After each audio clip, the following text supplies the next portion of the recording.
여러분 안녕하십니까? 광주 MBC 뉴스데스크입니다. 전라남도가 미국 투자회사와 세계 최대 규모의 AI 슈퍼클러스터 허브 구축을 위한 합의각서를 체결했습니다. 해남 영암 기업도시 구성지구에 미국과 중국을 뛰어넘는 AI 허브를 오는 2030년까지 건설한다는 계획인데요. 실현 여부는 앞으로 1년을 지켜봐야 확인할 수 있을 걸로 보입니다. 김윤 기자가 취재했습니다. 20년 전인 지난 2004년 기업도시 시범사업 지역으로 지정된 솔라시도 영암 해남 기업도시 구성지구입니다. 본격적인 개발은 10년 전인 2013년부터 시작돼 국내 최대 규모인 78메가와트 태양광 시설과 산이정원 18홀 규모의 골프장이 조성됐습니다. 축구장 2,900여 개의 면적인 2,080여만 제곱미터에 이르지만 개발은 아직 더딘 상황입니다. 하지만 전라남도와 미국 투자회사인 스톡팜 로드와 이 회사의 자회사인 퍼힐스가 이곳에 솔라시도 AI 슈퍼클러스터 허브를 구축하겠다고 나서면서 주목받고 있습니다. AI 슈퍼클러스터 허브는 구성지구 일원 390만여 제곱미터에 오는 2030년까지 모두 15조 원을 투자해 AI 컴퓨팅 인프라, 데이터 센터, 대규모 에너지 저장 장치를 구축한다는 것입니다.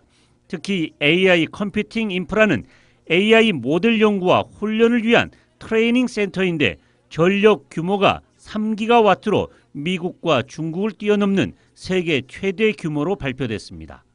구성지구의 넓고 저렴한 부지에다 해상풍력과 태양광 등 풍부한 신재생 에너지가 강점으로 꼽히고 있습니다. 김용록 전남지사와 미국 기업은 이 같은 내용을 담은 양해 각서보다 한 단계 진전된 MOA 즉 합의각서를 미국 샌프란시스코에서 체결하고 본격적인 사업 추진에 나섰습니다. We're able to move not only to be fast, but we have a commitment. And this is very important for the world to hear. In our agreement, 빠른 실행 의지를 들은 전라남도는 이를 위해 전력망 확충을 당초보다 2년 앞당기고 통신, 용수 등 필수 기반 시설 구축도 적극 지원하기로 했습니다. 앞으로 전라남도가 중심이 돼서 이런 모든 AI 슈퍼클러스터 구축에 있어서 모든 문제를 해결하는데 적극적으로 나서겠다는 말씀을 드립니다. 솔라시도 구성지구에 들어서는 세계 최대 규모의 AI 슈퍼클러스터 허브는 1년 안에 미국 투자회사가 토지계약 협상을 마무리하고 최대 한 차례 기간을 연장할 수 있도록 하고 있어 빠르면 연내 실현 여부를 확인할 수 있을 전망입니다. MBC 뉴스 김윤입니다. 최근 정부가 수도권 아닌 지역의 개발 제한 구역 그린벨트를 대규모 해제하기로 했습니다. 광주시가 광산구에 계획 중인 미래차 국가산업단지가 여기에 포함되는데요. 앞으로 사업 승인 등의 절차가 문제없이 진행돼야 그린벨트가 풀릴 수 있고 이후에는 기업 유치가 관건입니다. 김초롱 기자의 보도입니다. 정부가 여의도 면적 15배 규모의 개발 제한 구역 그린벨트를 해제합니다. 지난 2008년 이후 17년 만에 해제 규모를 확대한 겁니다. 대상은 비수도권 전략 사업 중 지역 경제 효과가 클 것으로 보이는 사업지 15곳입니다. 새로운 환경에 맞춰 규제와 지원 제도를 과감하게 개선하고 특히 지역에서부터 변화를 이끌어내겠습니다. 광주에서는 미래차 국가산업단지가 선정됐습니다. 미래차 국가산단은 미래 자동차 산업과 관련해 핵심 부품을 만들고 첨단 기술을 연구하는 대규모 산업단지입니다. 1조 2천억 원이 투입됩니다. 빅그린 산담 옆 340만 제곱미터 부지에 2031년까지 준공하는 게 광주시의 목표입니다. 사업 부지 대부분이 개발이 제한된 구역인 그린벨트에 해당합니다. 특히 이 중 25%는 보존 가치가 높은 환경평가 1, 2등급입니다. 정부의 이번 결정으로 해당 부지 전부를 개발할 수 있게 된 겁니다. 다만 그린벨트가 당장 해제되는 건 아닙니다. 현재 진행 중인 예비 타당성 조사가 끝나야 하고 올해 하반기 설계 용역을 시작해 현장 조사와 환경 영향 평가 등을 거쳐야 합니다. 이를 토대로 국토부가 그린벨트 해제를 결정하면 이후 사업 승인까지 기대할 수 있습니다. 무엇보다 중요한 건 기업 유치입니다. 광주시는 지난 2022년 조사에서 지역 기업체 153곳이 입주 의향을 보였다고 답했습니다. 181% 수준에 이를 정도로 충분한 입주 수요를 확보하고 있으며 빅그린 국가산단과 진곡산단을 연계한 모빌리티 핵심 부품 기업 유치를 통해 목표한 수준의 산업 생태계가 조성되면 지역에서는 경제적 파급 효과가 1조 3천억 원, 일자리 7천 개가 생길 것으로 예상됩니다. MBC 뉴스 김초롱입니다. 2달간 이어진 윤석열 대통령 탄핵 심판이 이제 선고만을 남겨놓게 됐습니다. 여야 모두 조기 대선에 대해 말을 아끼면서도 물밑에서는 이미 선거 모드에 돌입했는데요. 특히 민주당은 정책개발단까지 꾸려 본격적인 지역 공약 취합에 나섰습니다. 주현정 기자입니다. 헌법재판소가 윤석열 대통령 탄핵 심판 최종 선고를 위해 휴일을 제외하고 매일 평일을 열기로 하면서 다음 달 초중순이면 탄핵 인용이냐 기각이냐 결과가 나올 것으로 보입니다.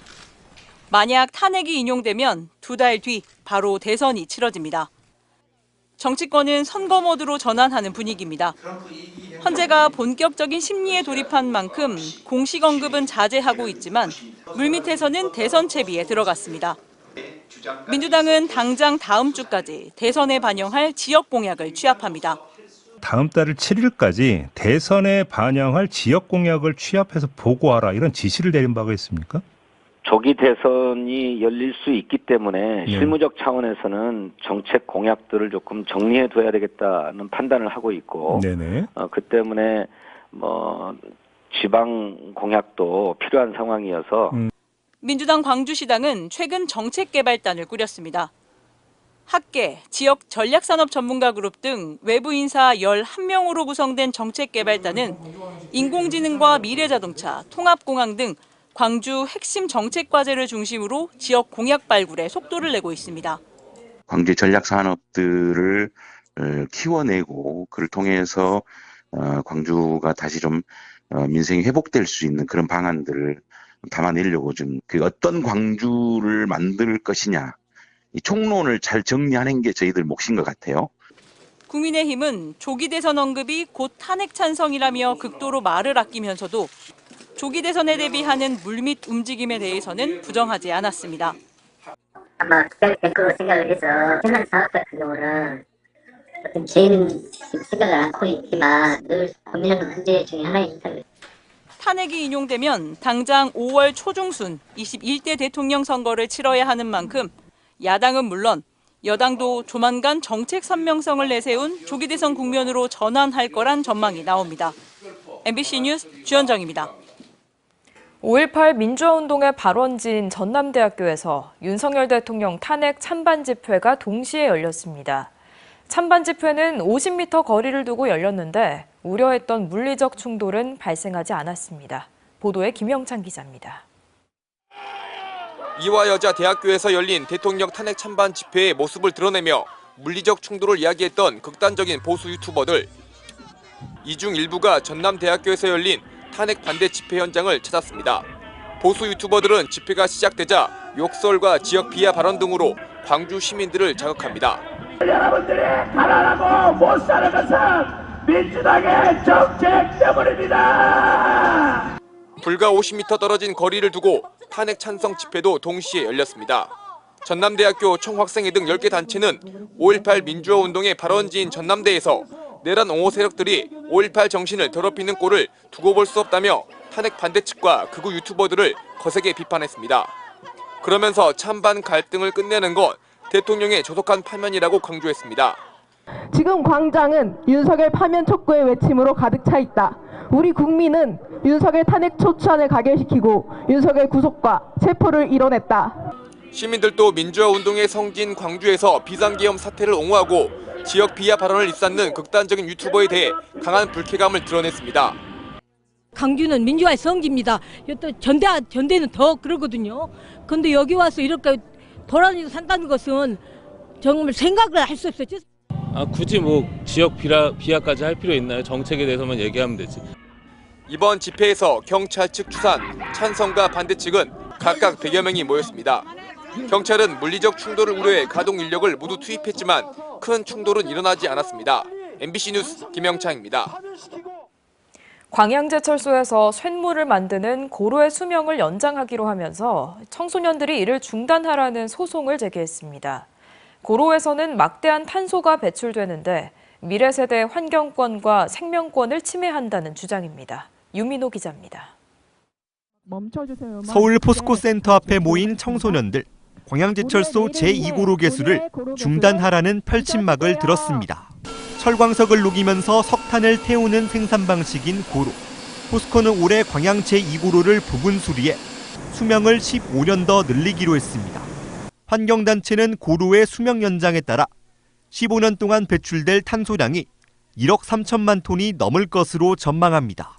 포스코는 온실가스 배출량 1위 기업으로 고로 기반의 철강 생산 방식으로 이러한 기후위기에 기여한다는 사실은 분명합니다. 청소년들은 고로 개수가 미래 세대의 환경 생명권을 침해한다고 주장합니다. 탄소 배출을 줄이기 위한 국제사회의 노력도 외면했다며 민사상 공사중지 청구권을 행사할 수 있다고 보고 환경단체와 기후소송에 나섰습니다. 지역에 거주하는 청소년들도 동참했습니다. 기업의 영리 활동을 위해 유해물질을 배출하고 참으라고 강요한다면 미래 세대를 생각하지 않는 아주 이기적인 행동이라고 생각해서 참여하게 되었습니다. 탄소 감축 압박을 받는 포스코는 난감한 상황입니다. 상용화 기술 중 고품질 제품을 생산할 수 있는 방식이 고로이기 때문입니다. 포스코는 2050 탄소 중립 로드맵에 따라 석탄 대신 수소로 철강을 만드는 수소 환원 제철을 오는 2030년 도입할 계획입니다. 다만 기술 개발 단계에 머물러 있어 상용화까지 시간이 더 걸릴 수 있습니다. 포스코는 탄소 감축을 위해 저탄소 브릿지 기술을 도입하고 환경 설비도 지속 투자하겠다고 밝혔습니다. MBC 뉴스 유민호입니다. 광주 MBC와 영화 대통령 김대중 제작위원회가 오늘 광주 MBC에서 업무 협약을 체결했습니다. 이에 따라 광주 MBC는 영화에 사용할 인터뷰 등 영상을 제작위원회에 제공하고 위원회는 광주 MBC에 광주 전남 독점 방송권 등을 제공합니다. 영화 대통령 김대중은 고 김대중 대통령 탄생 100주년 기념 영화인 기리의 김대중의 후속 작품으로 준비 중입니다. 경찰이 쏜 실탄을 맞고 숨진 흉기 난동범이 2발의 총상에 의해 사망했을 가능성이 높다는 부검 결과가 나왔습니다.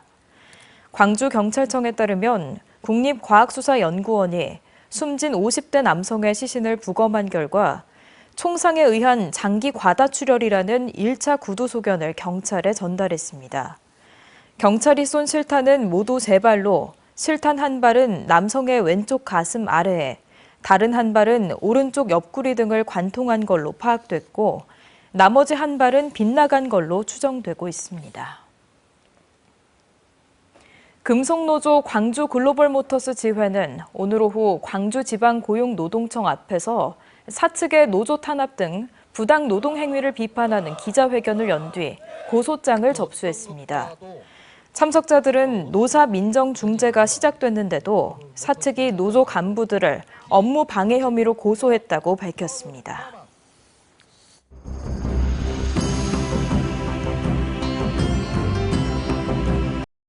언제 어디서나 내 손 안의 뉴스. 광주 MBC 뉴스 유튜브 구독으로 함께하세요.